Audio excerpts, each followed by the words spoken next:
नमस्कार दोस्तों, आपका हमारे YouTube चैनल HSSC टारगेट 2.0 में हार्दिक स्वागत है। आज हम स्टार्ट करेंगे भारतीय संविधान के भाग। हमारे संविधान में टोटल 22 भाग दे रखे हैं, जिसमें आज हम स्टार्ट करेंगे भाग 1। भाग 1 आर्ट फेस्ट। इसमें दिया गया है संघ एवं इसके राज्य। संघ एवं इसके राज्य, यूनियन एंड इट्स स्टेट्स। ये हमारा है आर्टिकल 1 से 4 तक। आर्टिकल 1 से 4 तक भाग हमारा एक आर्टिकल 1 से लेकर आर्टिकल 4 तक। आर्टिकल 1 में दिया गया है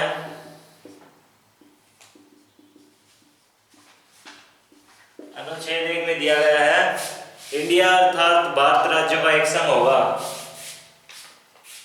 इंडिया अर्थात भारत राज्यों का एक संघ होगा। अनुच्छेद 1 में दिया गया है इंडिया अर्थात भारत राज्यों का एक संघ होगा। इसके बाद देखिए आर्टिकल नंबर 2। अनुच्छेद 2 में क्या दिया गया है? भारत में नवीन राज्यों का प्रवेश।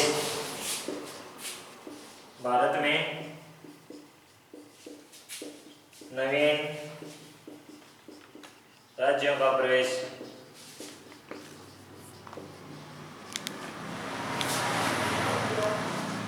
आर्टिकल 2 के तहत भारत में नवीन राज्यों का प्रवेश है दिया गया है। इसके द्वारा 35वें संविधान संशोधन द्वारा सिक्किम को असम का सह राज्य बनाया गया था।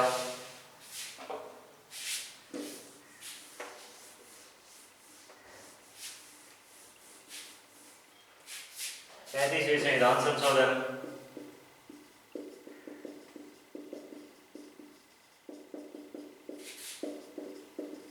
35वें संविधान संशोधन 1974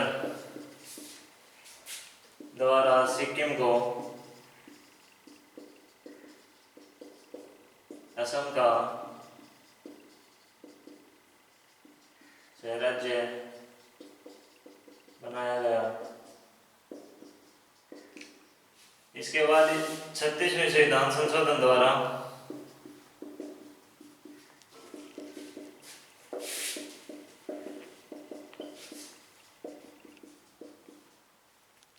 संविधान संशोधन 1975 द्वारा इसका एक अलग राज्य बना दिया गया।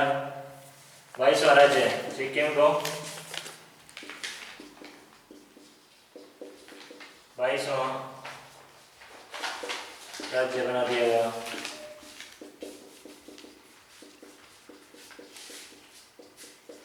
और इसके द्वारा 53वां संविधान संशोधन द्वारा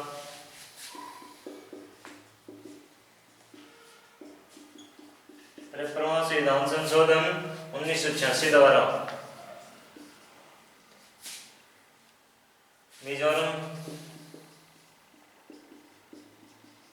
मिजोरम को 23वां राज्य बनाया गया। 23वां राज्य घोषित किया गया। और इसमें 55वां संविधान संशोधन 1986 द्वारा अरुणाचल प्रदेश को 24वां राज्य, अरुणाचल प्रदेश को 24वां राज्य बनाया गया। इसके बाद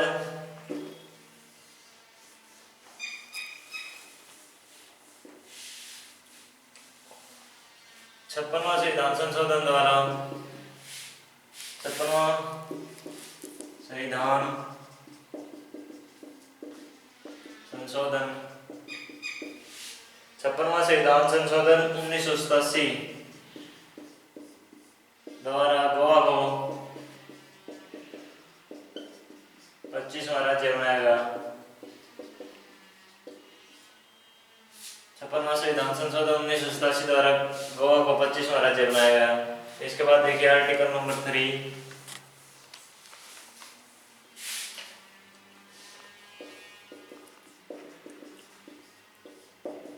आर्टिकल नंबर 3 क्या कहता है?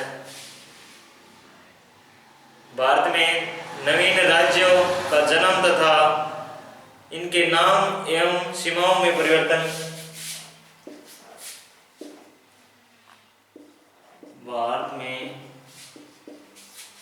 भारत में नवीन राज्यों एवं नवीन राज्यों का जन्म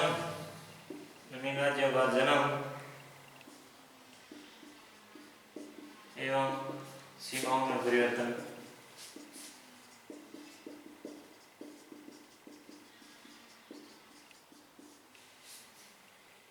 आर्टिकल नंबर 3 के तहत हम भारत में किसी राज्य की सीमा चेंज करनी हो तो इसके द्वारा हम कर सकते हैं।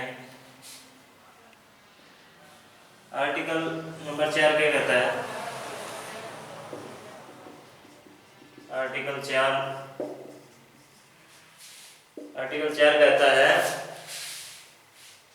आर्टिकल 1, 2, 3 को प्रभावित करने वाला कोई भी कानून भारत सरकार द्वारा बनाया जाता है तो उसमें संविधान संशोधन की करना जरूरी नहीं है। उसे केवल साधारण विधेयक द्वारा ही पास किया जा सकता है। अनुच्छेद 1, 2, 3 अनुच्छेद 1, 2, 3 को प्रभावित करने वाला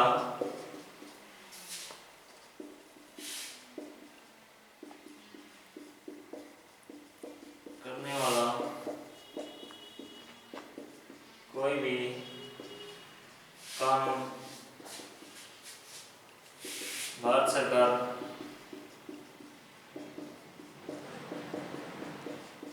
बनाती है तो इसमें संविधान संशोधन करना जरूरी नहीं है।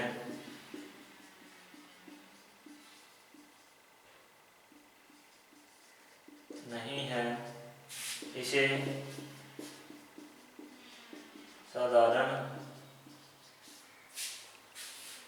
विधेयक से भी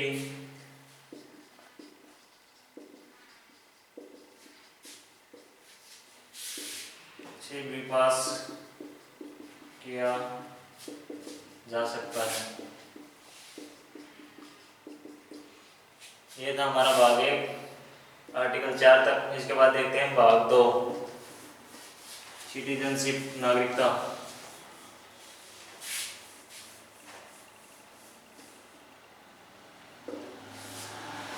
भाग 2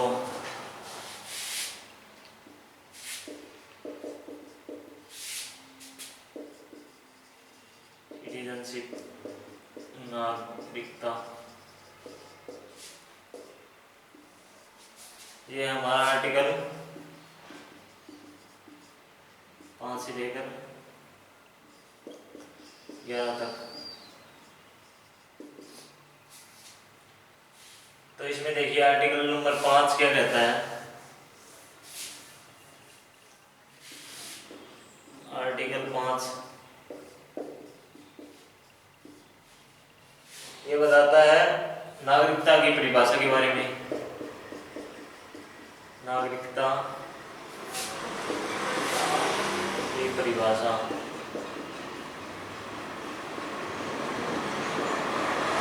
बारे में।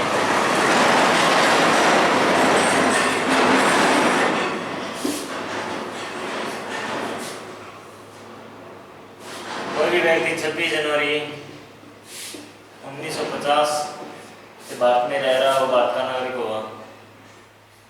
26 जनवरी 1950 से जो भी भारत में रह रहा है वो भारत का नागरिक होगा। आर्टिकल नंबर 6 में देखिए, आर्टिकल 6 क्या कहता है? विभाजन के समय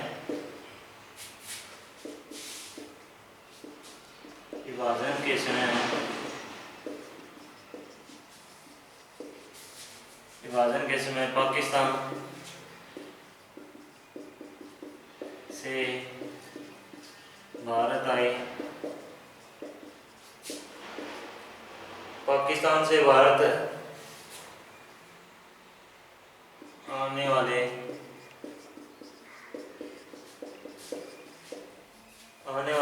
लोगों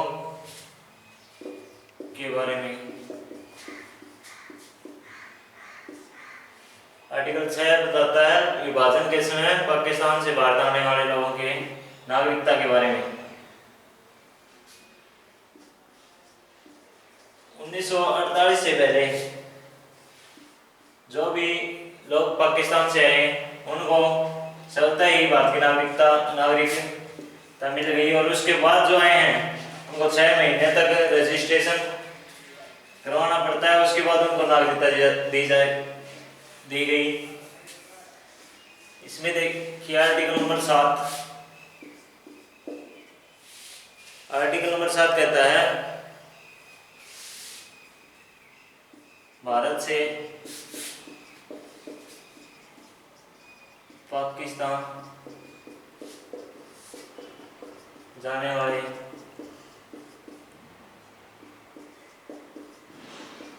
लोगों की नागरिकता के बारे में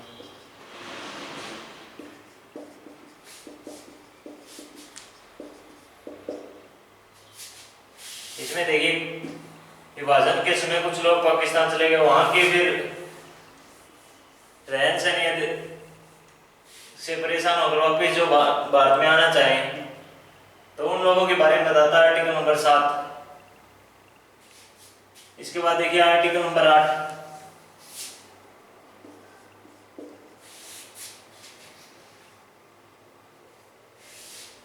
आर्टिकल नंबर 8 से भारत में रहने वाले लोगों के बारे में है। भारत में रहने वाले या भारत के लोगों के लिए जो प्रावधान दिए गए हैं उनके बारे में है।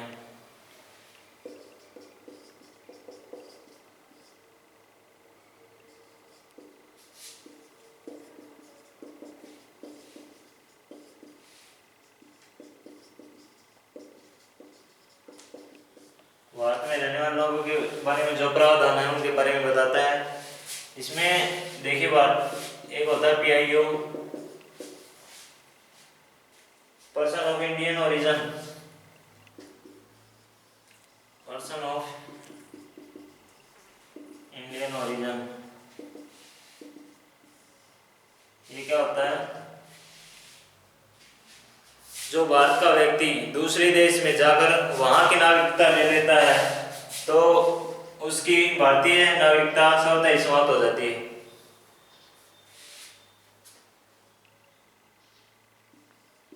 जो व्यक्ति दूसरे देश में जाकर वहां की नागरिकता लेता है तो उसकी भारतीय नागरिकता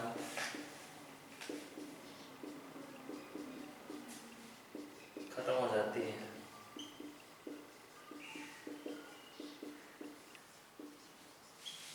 इसमें एक होता है OCI, overseas citizen of India, OCI, overseas citizen of India. इसमें देखिए क्या होता है, भारत का कोई भी व्यक्ति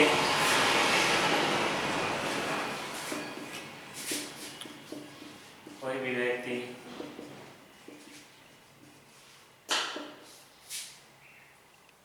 अपने मित्र देशों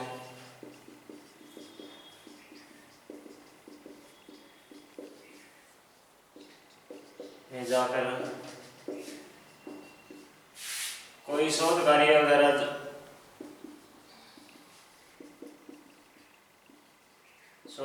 के लिए या रिसर्च के लिए वहां की नागरिकता लेता है और उसकी भारतीय नागरिकता भी बनी रहती है।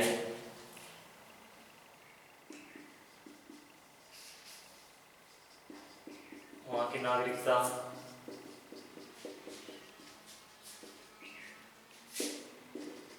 लेता है और उसकी भारतीय नागरिकता भी बनी रहती है।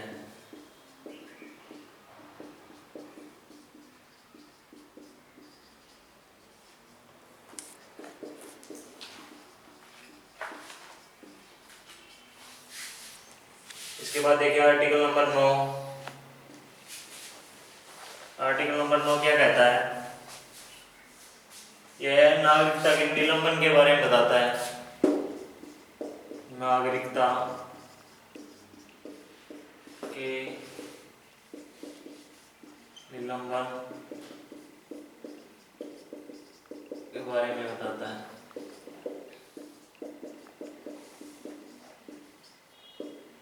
इसके बाद देखिए आर्टिकल नंबर 10।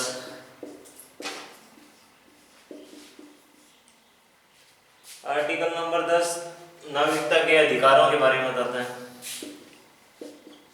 नागरिकता के अधिकारों के बारे में।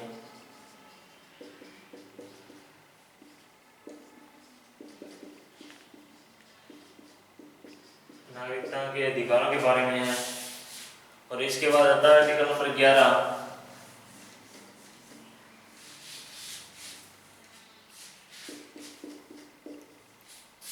आर्टिकल नंबर 11 संसद का अधिकार है कि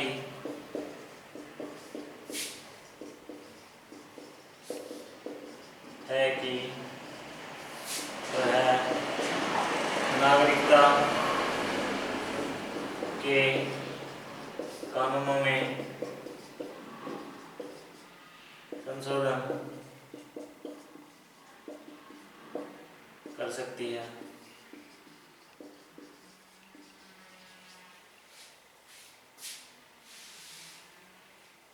इसके बाद देखिए नागरिकता प्राप्त करने के 5 तरीके। नागरिकता प्राप्त करने के 5 तरीके क्या क्या है? इसमें आता है सबसे पहले जन्म से नागरिकता। जन्म से नागरिकता। इसके अंदर देखिए जिसका जन्म भारत में हुआ है और उसके माता पिता भारत के नागरिक हैं, उसे जन्म से नागरिकता मिल जाती है। जिसका जन्म भारत में हुआ है और उसके माता पिता भारत के नागरिक हैं।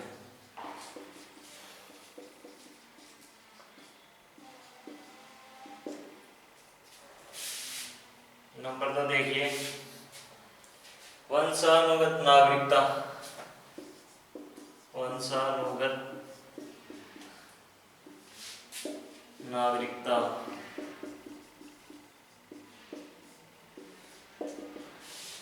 इसमें क्या होता है? जिसका जन्म भारत में नहीं हुआ बट उसके माता पिता में से किसी एक का जन्म भारत में हुआ है या भारत का नागरिक है। जिसका जन्म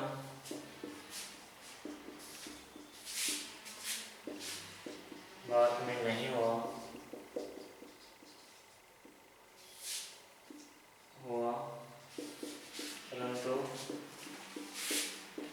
इसके माता पिता में से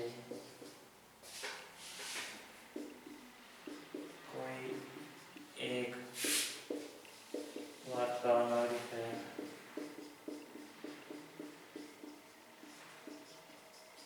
2004 के बाद इसको चेंज कर दिया गया था, दोनों ही भारत के नागरिक होने चाहिए, तो उनको वंशानुगत नागरिकता मिल जाती है। इसके बाद देखिए नंबर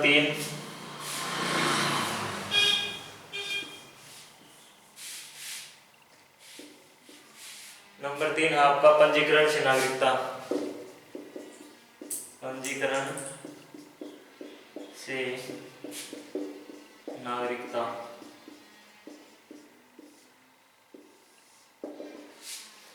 इसमें क्या है,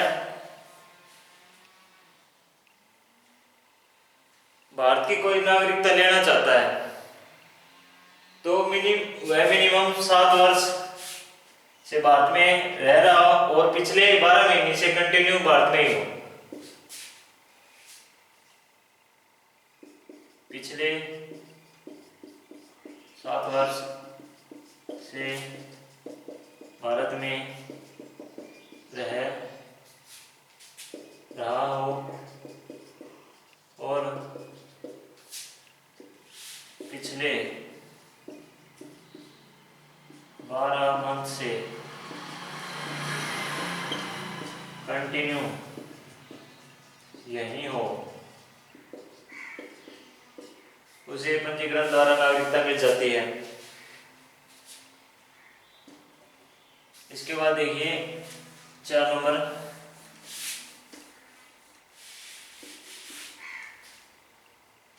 प्राकृतिक नागरिकता।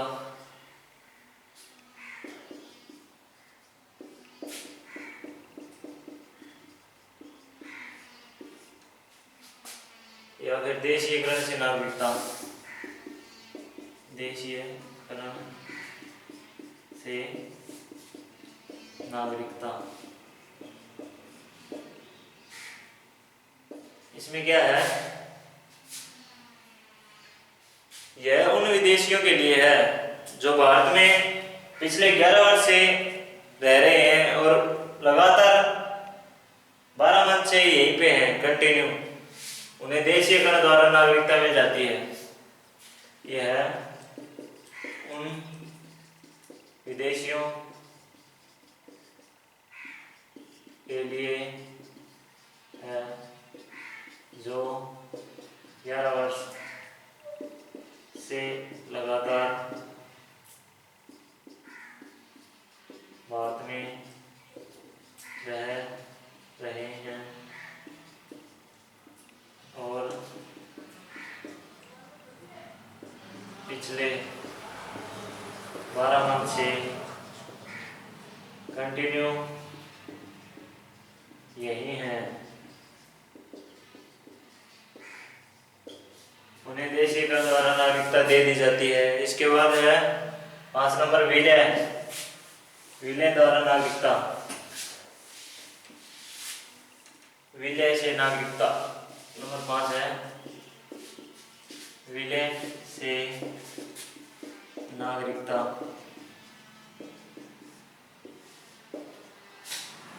इसमें क्या है, अगर किसी बाहरी राज्य का भारत में विलय होता है, अगर किसी बाहरी राज्य का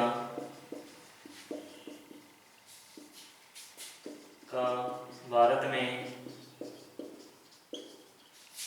विलय होता है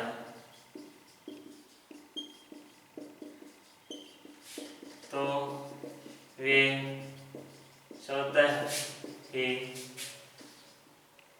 स्वतः ही भारत के नागरिक बन जाते हैं।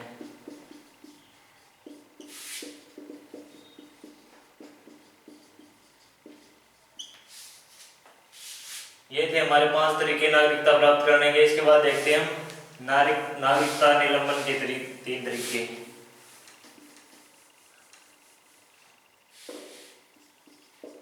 नागरिकता निलंबन के 3 तरीके। इसमें देखिए नंबर 1 स्वतः ही त्याग देना।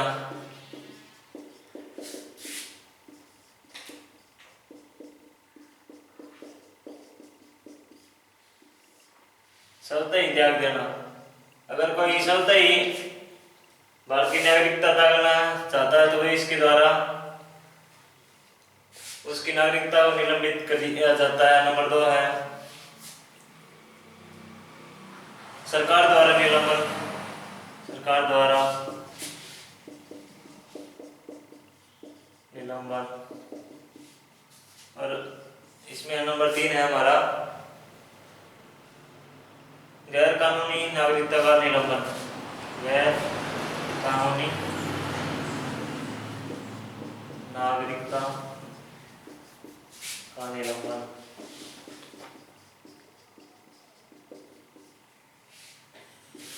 इसमें मानसिक रूप से पागल व्यक्ति को उसकी नागरिकता से वंचित किया जा सकता है। और कोई देशद्रोही हो या फिर दिवालिया हो उसको भी गैर कानूनी नागरिकता के निलंबन द्वारा उसकी नागरिकता को छीना जा सकता है। ये थी हमारा आज का नागरिकता भाग 2। इसके आगे हम पढ़ेंगे भाग 3 मौलिक अधिकार।